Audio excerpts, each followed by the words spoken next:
Hello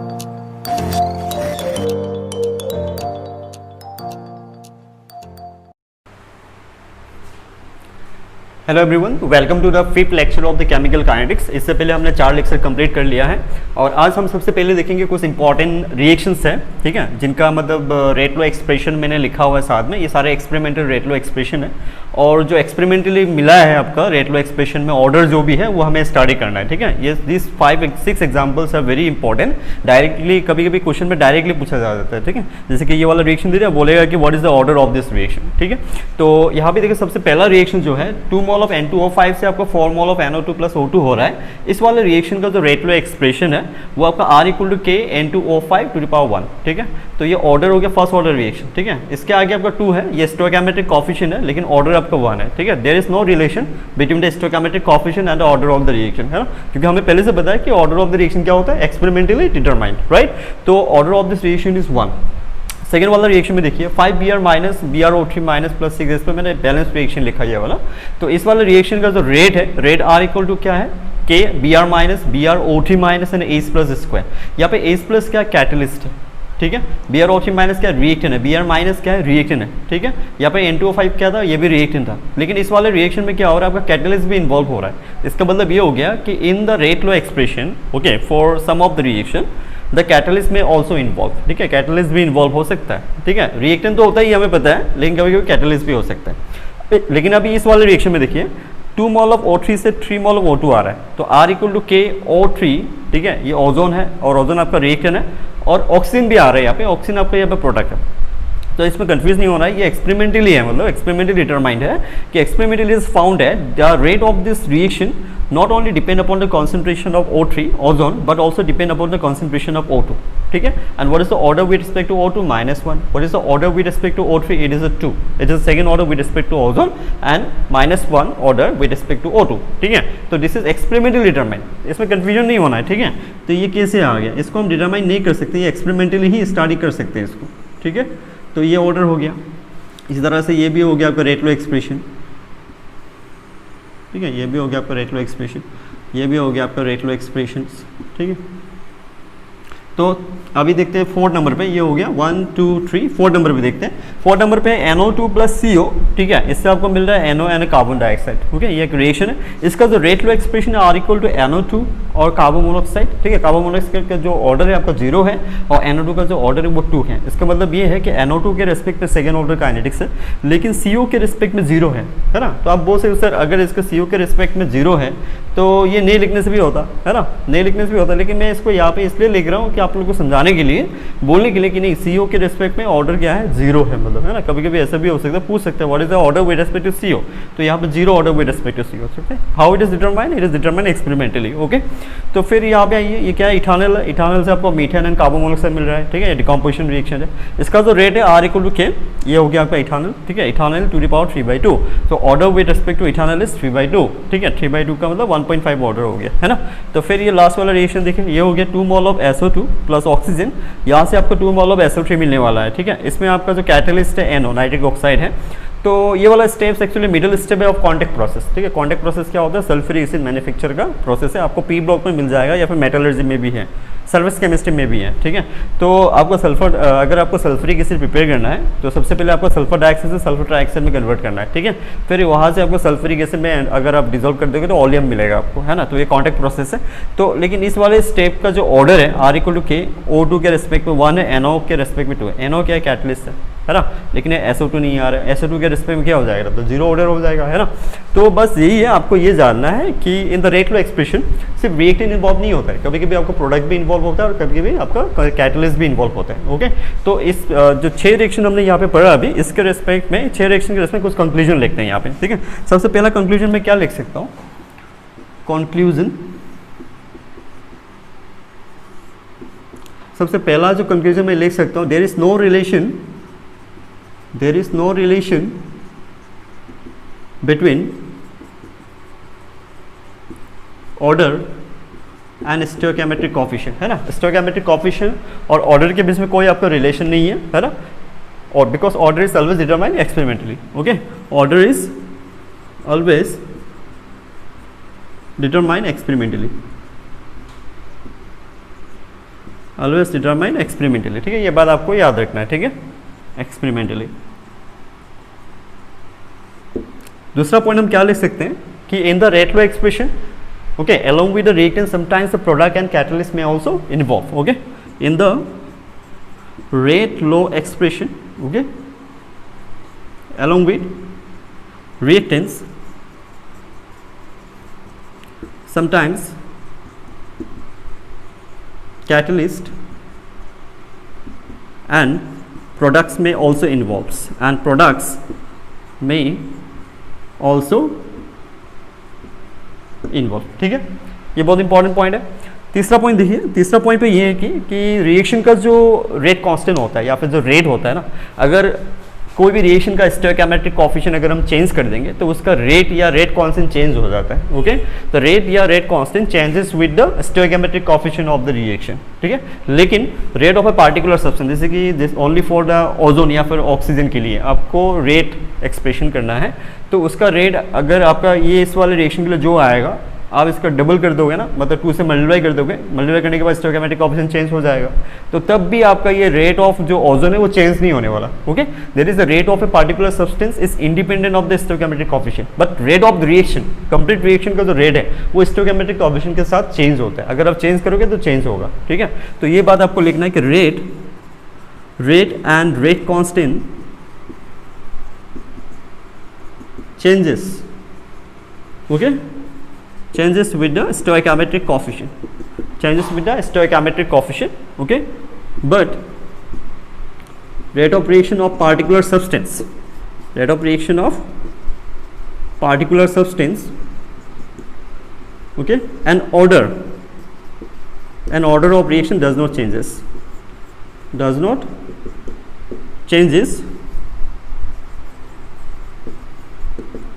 with the change in stoichiometric coefficient, with the change in stoichiometric coefficient, अगर आप stoichiometric coefficient को change करोगे, ठीक है, तो order of the reaction change नहीं होगा सबसे पहले, और दूसरा ये है कि आपका किसी भी सब्सटेंस, पार्टिकुलर सब्सटेंस का जो ऑर्डर रेट ऑफ रिएक्शन होगा वो भी चेंज नहीं होगा, सिर्फ चेंज क्या होने वाला है, rate of reaction and rate constant of reaction, ठीक है, कंप्लीट रिएक्शन के लिए चेंज होगा लेकिन एक पार्टिकुलर सब्सटेंस के लिए चेंज नहीं होगा, ठीक है, तो ये 3 पॉइंट बहुत ज़्यादा इंपॉर्टेंट है।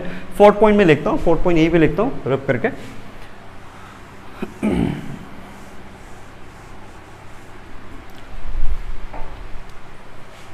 फोर्थ पॉइंट पे देखिए, फोर्थ पॉइंट पे होगा कि ओनली फॉर सिंपल या फिर एलिमेंट्री सिंगल स्टेप रिएक्शन, ठीक है, मतलब कोई भी अगर सिंपल रिएक्शन होगा या फिर आपका एलिमेंट्री सिंगल स्टेप रिएक्शन होगा, मतलब कॉम्प्लेक्स रिएक्शन हो रहा है, ठीक है, तो वो कॉम्प्लेक्स रिएक्शन में मल्टीपल स्टेप होता है, लेकिन कॉम्प्लेक्स रिएक्शन नहीं है, सब सिंगल स्टेप पे रिएक्शन हो रहा है और आपको बोल रहा है कि ये सिंपल रिएक्शन है। सिंपल रिएक्शन अगर ये वर्ड अगर मेंशन है क्वेश्चन पे, ठीक है, न्यूमेरिकल प्रॉब्लम्स पे अगर ये वर्ड मेंशन सिंपल रिएक्शन या फिर सिंगल एलिमेंट्री रिएक्शन, ये 2 वर्ड अगर मेंशन है तो आप समझ लेना कि वहाँ पे ऑर्डर ऑफ रिएक्शन जो होता है, order of reaction is always equal to stoichiometric coefficient, okay, is always equal to stoichiometric coefficient,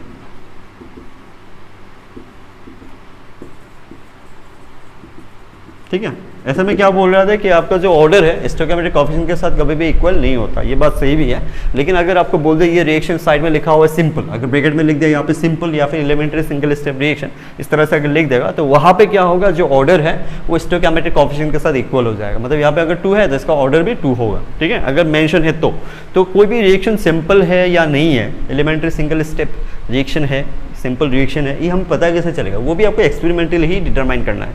तो क्वेश्चन पे अगर लिखा हुआ है सिंपल तो वो एक्सपेरिमेंटली डिटरमाइन है, मतलब एक्सपेरिमेंटली डिटरमाइन करके दिखा है कि यहाँ पे जो ऑर्डर आता है रेट लॉ एक्सप्रेशन में वो उस रिएक्शन का जो रिएक्टेंट का कोएफिशिएंट है उसके साथ इक्वल हो रहा है, that's why that reaction is called as a simple reaction, ठीक है, वेरी सिंपल है, ठीक है, समझ में आना चाहिए आप लोग को मैं क्या बोल रहा हूँ कि अगर सिंपल रिएक्शन बोला हुआ है कि आपको बोला है कि ये सिंपल रिएक्शन है तो उस रिएक्शन का बैलेंस रिएक्शन होगा, वो बैलेंस रिएक्शन होना चाहिए, तो बैलेंस रिएक्शन का जो भी कोएफिशिएंट है रिएक्टेंट के आगे जो भी कोएफिशिएंट है वही कोएफिशिएंट आपका उस रिएक्शन का क्या होगा, ऑर्डर होगा, ठीक है, उस रिएक्शन का क्या होगा, ऑर्डर होगा। तो इसको मैं एक्सप्लेन करता हूँ कुछ एग्जांपल्स लेके, ठीक है,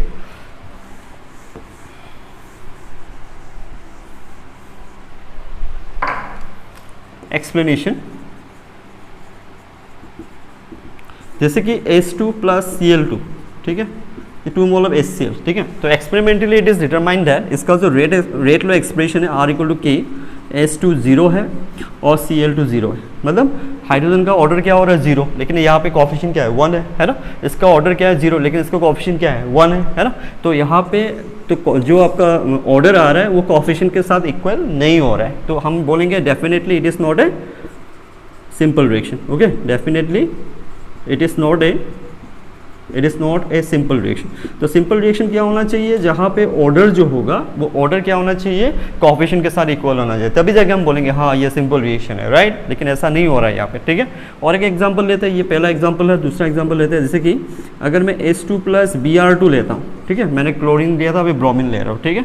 तो लेने पर आपको मिलेगा आपको 2HBr, लेकिन इसका जो रेट लो एक्सप्रेशन है R equal to K H2 और ये हो गया Br2 हाफ, ठीक है, 1 प्लस K2 और ये हो गया HBr डिवाइडेड बाय Br2, ठीक है। तो यहाँ पे देखिए ये आगे में 1 है, इसके आगे भी 1 है, लेकिन यहाँ पे इसका पावर तो 1 है, इसका ऑर्डर तो 1 है, लेकिन इसका ऑर्डर हाफ है, ठीक है, इससे मैच नहीं हो रहा है, ठीक है। तो मैच नहीं हो रहा है तो ये भी डेफिनेटली क्या नहीं है, सिंपल रिएक्शन नहीं है, ठीक है। तो ये भी आपका सिंपल रिएक्शन नहीं है, ये बात याद रखना, ठीक है। तो सिंपल रिएक्शन एक लेता हूँ एक्सपेरिमेंटली, ये ऊपर से रब करता हूँ फिर मैं। अभी देखो ये एक और दो रिएक्शन हो गया, ठीक है। तीसरा रिएक्शन ले रहा हूँ मैं आयोडीन के साथ H2 प्लस I2, तो इसमें आपको मिलने वाला 2 मोल ऑफ HI, ठीक है। Experimentally it is founded the rate law expression for this reaction is R equal to K H2 and I2, ठीक है। तो यहाँ पे देखिए इसका जो ऑर्डर है 1 है, इसका ऑर्डर क्या है 1 है, तो ऑर्डर 1 1 कॉफिशिएंट 1 है, इसका भी कॉफिशिएंट 1 है, तो कॉफिशिएंट के साथ मैच हो रहा है, definitely it is a simple reaction, ठीक है। इसलिए ये क्या हो गया, सिंपल रिएक्शन, ठीक है। Definitely it is a simple reaction. तो सिंपल रिएक्शन होने के लिए क्या होना जरूरी है, जो आपका ऑर्डर आ रहा है, ऑर्डर क्या होना चाहिए, कॉफिशिएंट के साथ इक्वल होना चाहिए, ठीक है, समझ में आ रहा है। तो ये हो गया, और एक लास्ट पॉइंट है, ठीक है, कंक्लूजन। तो ये आपका 4th कंक्लूजन था। 5th कंक्लूजन देखते हैं अभी क्या है। 5th कंक्लूजन ये है, sometimes rate of reaction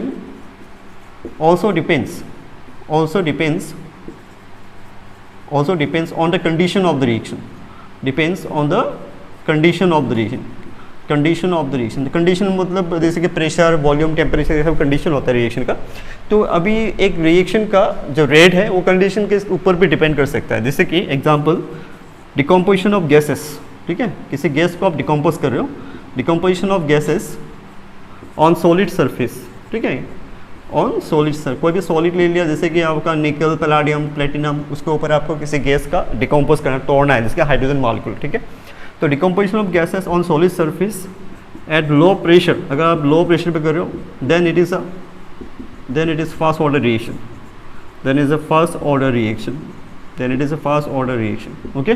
but at high pressure, अगर आप हाई प्रेशर लोगे तो it is a zero order reaction, okay, experimentally determine है, हाँ, जीरो ऑर्डर रिएक्शन।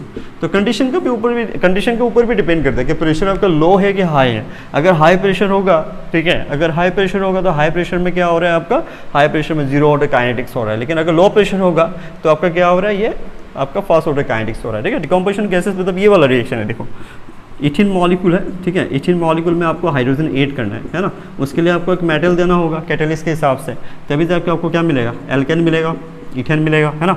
तो एक मेटेलिक सरफेस लिया, इस मेटेलिक सरफेस में इथेन जाके आपका क्या होता है, इथेन का जो भी यहाँ पे पाई इलेक्ट्रॉन्स होगा उसके जाके इसके साथ जाके इंटरेक्शन करेगा, और हाइड्रोजन का जो आपका सिग्मा बॉन्ड है वो जाके इंटरेक्शन करेगा यहाँ पे, है ना। तो ये हाइड्रोजन मॉलिक्यूल जो है इसके साथ क्या हो रहा है, ये हाइड्रोजन मॉलिक्यूल ये मेटल सरफेस के साथ एड्जॉर्प्शन हो रहा है ना, ये भी एड्जॉर्प्शन हो रहा है। एड्जॉर्प्शन होने पर ये बॉन्ड अभी टूटेगा, ठीक है। तो यही बोल रहा हूँ कि अगर इसका प्रेशर बहुत कम है, ठीक है, ऊपर से आपने ये कंटेनर पे रखा है, आपने ये कंटेनर पे ये रिएक्शन हो रहा है, ऊपर से प्रेशर अगर बहुत कम है, लो प्रेशर है, तो लो प्रेशर पे इसका ऑर्डर क्या हो जाएगा, 1 हो जाएगा, ठीक है, इस रिएक्शन का, ठीक है, इस रिएक्शन का ऑर्डर 1 हो जाएगा। लेकिन अगर आप हाई प्रेशर पे लेते हो तो आपका ऑर्डर क्या हो जाएगा, जीरो ऑर्डर हो जाएगा। इसी को बोलते हैं decomposition of gases at a solid surface, ठीक है। मैंने यहाँ पे बस आपको दिखाया है कि एक सॉलिड सरफेस में किस तरह से एक गैस डिकम्पोज हो सकता है, टूट सकता है ना, हाइड्रोजन मॉलिक्यूल टूटेगा तब जाकर हाइड्रोजन एक एक करके यहाँ पे इस तरह से ये ट्रांसफर होता है, ऐसे करके एक एक करके, और ट्रांसफर होगा यहाँ पे एक एक करके हाइड्रोजन ऐड होगा, ऐसे करके एल्केन फॉर्म करेगा, है ना। या ऑर्गेनिक में आपका रिडक्शन का जो मैकेनिज्म है ये इसी तरह से होता है, ठीक है।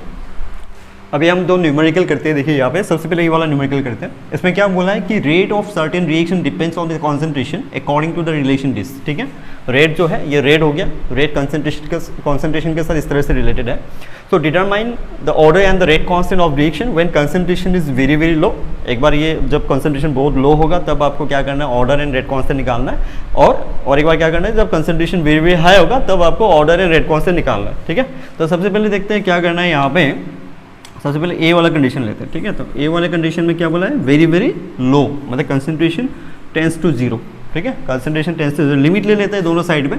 तो लिमिट लेंगे तो सी टेंड्स टू जीरो, तो यहाँ पे D C by D T should be equal to limit C tends to zero, तो K one C divided by one plus K two C, ठीक है। अगर सी टेंड्स टू जीरो है तो यहाँ पे one plus K two C tends to zero tends to क्या हो जाएगा, 1 हो जाएगा, है ना, क्योंकि ये 0 पुट कर देंगे, नियरली 0 हो जाएगा तो 1 हो जाएगा। तो 1 पुट करेंगे तो यहाँ पे K1C आएगा, ठीक है। तो ये हो गया आपका एक्सप्रेशन, मतलब यहाँ पे रेट इक्वल टू क्या आ रहा है, K1 इंटू सी, ठीक है। तो K1 इंटू सी, तो सी के ऊपर आपका पावर क्या है, सिर्फ 1 है। तो what is the order of this reaction at low concentration, इस order is 1, okay. And what is the rate constant, rate constant is K1, है ना। आपको बोला है ना ऑर्डर निकालने के लिए, तो ऑर्डर हो जाएगा, सी का पावर क्या है यहाँ पे 1 ही है, तो आपका ये कांस्टेंट, ये आपका 0 नहीं हो सकता है ना, ये आप 0 नहीं कर सकते क्योंकि सी आपका वेरी कर रहा है, ठीक है। ये नहीं तो आपका क्या हो जाएगा, कंप्लीटली 0 हो जाएगा फिर ये, ठीक है। तो आपको सिर्फ यहाँ पे क्या करना है, 0 लिखना है और 1 प्लस 0 इज इक्वल टू 1, ये लिमिट का रूल्स है ना, तो आपको मैथमेटिक्स में आपको मिला होगा। तो K1C जो है आपने K1C लिखा यहाँ पे, और K1C के जो पावर है 1 आता है, इसलिए ऑर्डर आपका 1 है। रेट कांस्टेंट क्या है, K1 है, ठीक है। अभी दूसरा वाला करते हैं। दूसरा है वेरी वेरी हाई, मतलब सी टेंस टू इन्फिनिटी, तो यहाँ से मैं 1/c टेंस टू 0 लिख सकता हूँ, है ना। तो यहाँ पे अगर limit, okay, 1/c tense to 0 है, तो यहाँ पे भी देखता हूँ लिमिट 1/c टेंस टू 0, ठीक है। तो 1/c मतलब अभी देखिए ये K1, ये 1/c प्लस K2, मैंने क्या करा, यहाँ पे c से डिवाइड कर दिया दोनों को, ठीक है। तो c से डिवाइड करेंगे ऊपर एंड नीचे, न्यूमरेटर एंड डेनोमीटर, तो ये वाला c कैंसिल हो जाएगा, ये 1/c हो जाएगा, K2c का K2 हो जाएगा, ठीक है। तो अभी 1/c टेंस टू 0 पुट करेंगे तो यहाँ पे क्या रह जाएगा, K1/K2। तो यहाँ पे कंसंट्रेशन है ही नहीं, तो कंसंट्रेशन नहीं है मतलब कंसंट्रेशन का पावर क्या है, 0 है, इसलिए तो नहीं है, तो इसलिए ये 0 ऑर्डर रिएक्शन होगा और रेट कांस्टेंट क्या होगा, K1/K2, ठीक है। तो ये था आपका सोल्यूशन इस क्वेश्चन का, अब अच्छे से नोट डाउन कर लेना, ठीक है। 1/c टेंस टू 0 मतलब ये 0 पुट कर दिया था मैंने, 0 पुट करने पर K1/K2 रह गया यहाँ पे, ठीक है। तो अभी इस वाले क्वेश्चन करते हैं, ये भी बहुत इंपॉर्टेंट क्वेश्चन है, देखो यहाँ पे कॉन्सेप्ट बेस्ड है कंप्लीटली। तो ये 2a प्लस b अगर आप प्रोडक्ट फॉर्म हो रहा है, ये सिंपल बोल दिया रिएक्शन में, मैंने बोला था ना, अगर रिएक्शन पे, ठीक है, क्वेश्चन पे अगर न्यूमेरिकल प्रॉब्लम सिंपल लिखा हुआ है तो यहाँ पे जो भी कोएफिशिएंट आएगा वही उसका क्या है, ऑर्डर है, मतलब a का ऑर्डर क्या होगा 2, b का ऑर्डर क्या होगा 1, है ना। देखो रेट लो एक्सप्रेशन लिखा हुआ है R1 इक्वल टू K1A, ए का ऑर्डर क्या है 2, है ना, ए का ऑर्डर 2 और बी का ऑर्डर क्या है 1, ये क्वेश्चन पे ही दिया हुआ है, it's okay, question itself is mention, right. तो अभी लेकिन इसके लिए क्वेश्चन क्या है कि अगर आपने इसका कोएफिशिएंट डबल कर दिया, 2 से मल्टीप्लाई कर दिया, इसको 2 से मल्टीप्लाई करने पर रेट लो एक्सप्रेशन क्या होगा, R2 इक्वल टू K2, ठीक है, K2 a to power x b to power y, ठीक है। कोई भी सिंपल रिएक्शन को अगर आप कोएफिशिएंट को अगर 2 से मल्टीप्लाई कर दोगे, ठीक है, कोई भी सिंपल रिएक्शन को अगर मल्टीप्लाई या डिवाइड कर दोगे तो उसका ऑर्डर चेंज होने वाला नहीं है, समझ में आ रहा है क्या मैं बोल रहा हूँ, ठीक है। तो ऑर्डर आपका क्या रह जाएगा, ऑर्डर अब मैंने बताया था आपको, सेकंड पॉइंट पे बताया था, थर्ड पॉइंट पे बताया था मैंने कंक्लूजन में कि कोई भी रिएक्शन का रेट एंड रेट कांस्टेंट क्या होता है, चेंज होता है, लेकिन उसका ऑर्डर कभी चेंज नहीं होता, ठीक है। तो इसका ऑर्डर अगर a का 2 है तो यहाँ पे भी a का 2 होना चाहिए, b का 1 होना चाहिए, ठीक है। तो x इसमें बोला है कि derive the relation between K1 and K2 and determine the x and y।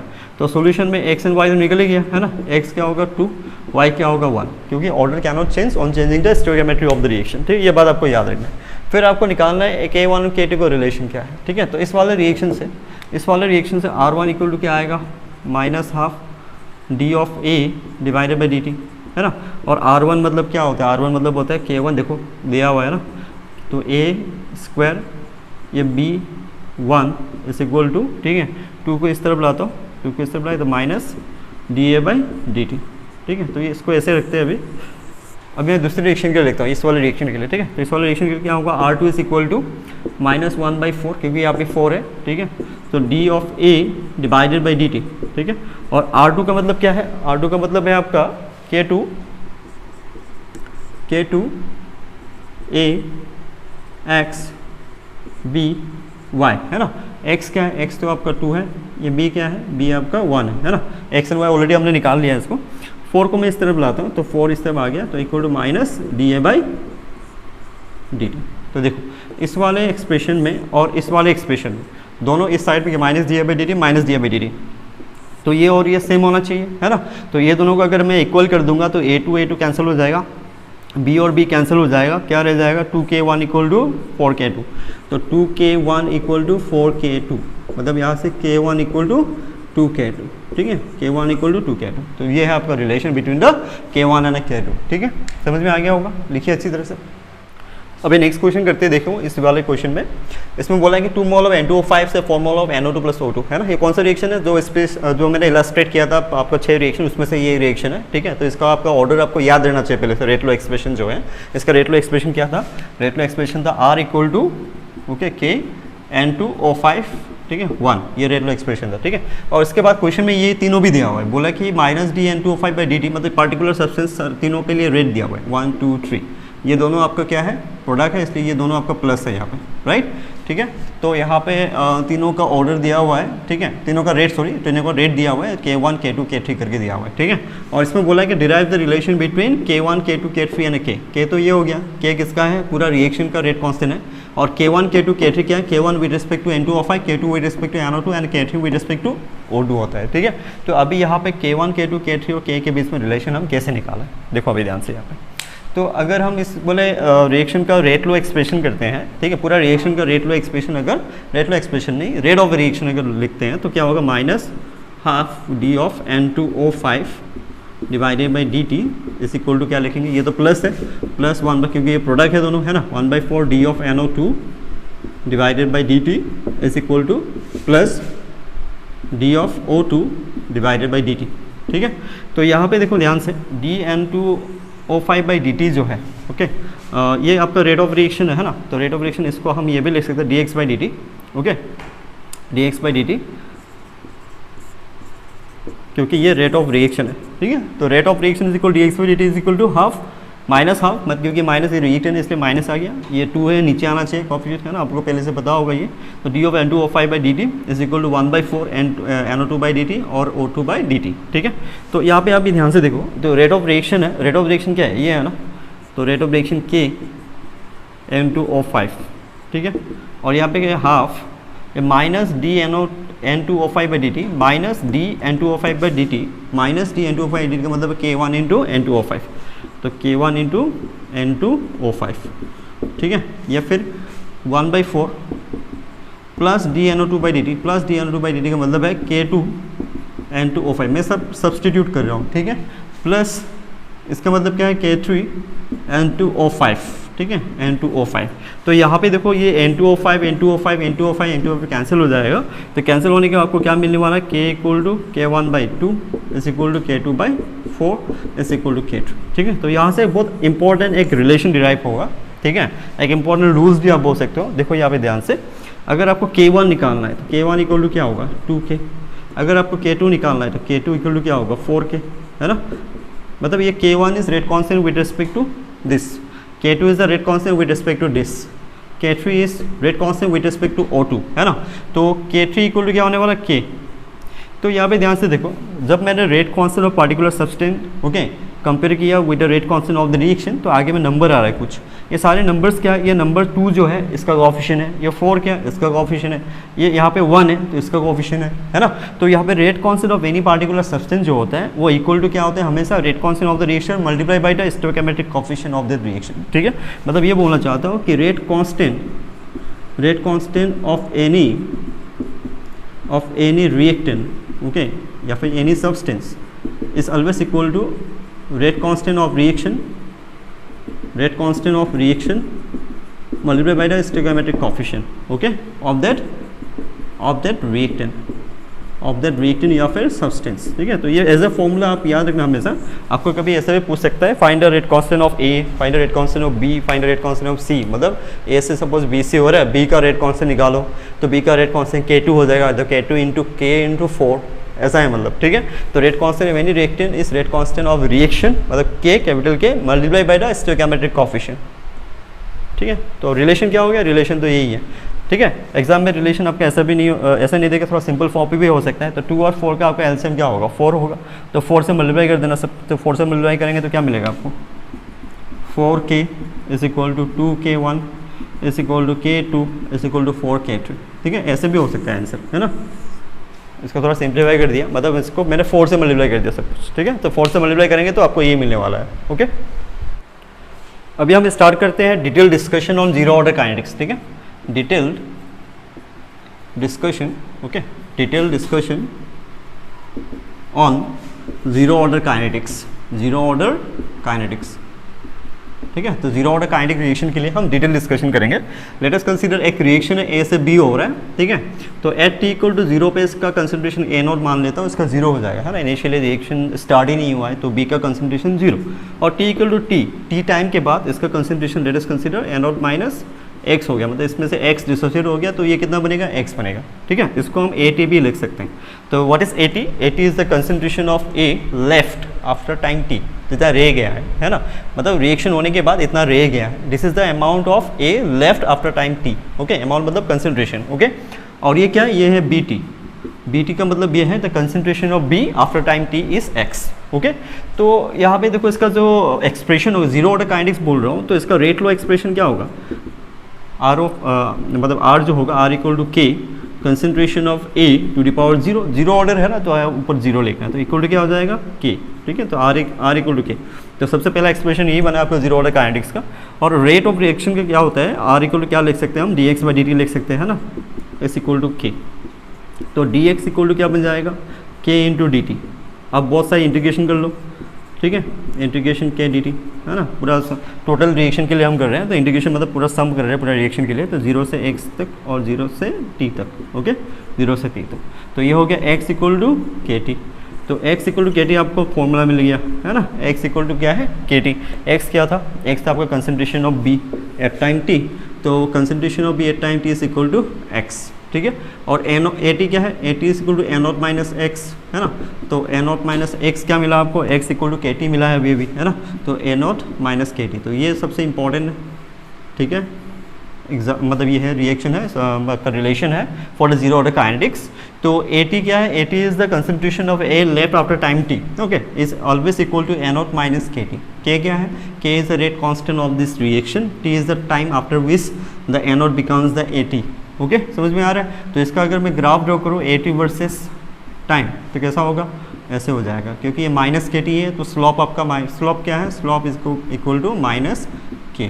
ठीक है, स्लॉप इक्वल टू माइनस के, नीचे आ रहा है, और आपका ये जो ये होगा, ये क्या होगा, ए नॉट होगा, है ना, इंटरसेप्ट जो है, तो ये आपका ए नॉट हो गया। ठीक है, तो बस ये बहुत इंपॉर्टेंट है। इसके बाद हम देखते हैं कि पूरा कंप्लीट हो जाएगा, तो ठीक है, time required for the completion of reaction. Okay, time required for completion of reaction, for completion of reaction. reaction जब complete हो जाएगा, तो reaction जब complete हो जाएगा तब आपका AT इक्वल टू क्या हो जाएगा, 0 हो जाएगा, है ना, AT इक्वल टू 0 हो जाएगा, तो AT की जगह 0 बैठा दो यहाँ पे, ए नॉट माइनस के, टी क्या हो जाएगा, लाइफ टाइम। ओके, तो कंप्लीशन ऑफ द रिएक्शन मतलब when 100% of the reaction is completed. ठीक है, तो 100% of the reaction is completed करने के लिए, रिएक्शन को 100% कंप्लीट करने के लिए जो टाइम लगेगा, उस टाइम को हम क्या बोलेंगे, लाइफ टाइम। ठीक है, एल टी का मतलब होता है लाइफ टाइम। ओके, तो यहाँ से क्या मिलने वाला, K into T, life time is equal to A naught, तो यहाँ से T life time is equal to A naught by K. तो ये हो गया formula when your reaction is completed 100%। ठीक है, अगर रिएक्शन 50% कंप्लीट होगा, तो 50% कंप्लीट होगा तो क्या होगा एक्सप्रेशन, है ना, रिलेशन क्या होगा, देखते हैं। When time required to complete 50% of reaction, 50% of reaction. Okay, तो 50% ऑफ रिएक्शन के लिए तो A T is equal to A naught minus K T. ठीक है, अगर 50% होगा तो 50% में ए टी इक्वल टू क्या होने वाला है, ए टी होने वाला है ए नॉट बाई 2। ठीक है, मतलब 50% ऑफ रिएक्शन का मतलब ये है, जब 50% ऑफ रिएक्शन इज कंप्लीटेड और 50% ऑफ रिएक्टेंट विल लेफ्ट, है ना, रेज आएगा, तो ए नॉट बाई 2 होगा, आधा मतलब, है ना, और ये टाइम क्या हो जाएगा, टी हाफ। ठीक है, तो अभी यहाँ से A naught by 2 minus A naught is equal to minus K T half, तो यहाँ से आने वाला है K T half is equal to A naught by 2। ठीक है, तो यहाँ से half life time is equal to A naught by 2 K. ठीक है, ए नॉट बाई 2 के, तो ये है आपका relation for the half life, ठीक है। N naught T half is equal to N naught by two K. आपका हमेशा ये बात याद रखना है कि रेट जो है जीरो ऑर्डर काइनेटिक्स का वो टाइम के ऊपर इंडिपेंडेंट है, टाइम के साथ डिपेंड नहीं करता, और कंसंट्रेशन के ऊपर भी इंडिपेंडेंट है, ठीक है। लेकिन यहाँ पे टी हाफ ही है, हाँ, तो टी हाफ ये रेट नहीं है, तो rate is always independent of time and concentration, ठीक है। ये हमने पहले डिस्कशन कर लिया है कि जीरो ऑर्डर के लिए क्या होता है, rate is independent of concentration and time, it only depend upon क्या, किसी के ऊपर भी डिपेंड नहीं करता, ये हमेशा कॉन्स्टेंट होता है, आर इक्वल टू क्या होता है के, ठीक है, किसी के ऊपर डिपेंड नहीं करता, आर इक्वल टू क्या होता है, ये ना टाइम के ऊपर डिपेंड करता है ना कंसंट्रेशन के ऊपर, ठीक है। तो हाफ लाइफ का जो आपका फॉर्मूला है एन नॉट बाई टू के आपको याद रखना है, और फुल लाइफ टाइम है ना, या फिर लाइफ टाइम जो है एन नॉट बाई के, ठीक है। आगे देखते हैं।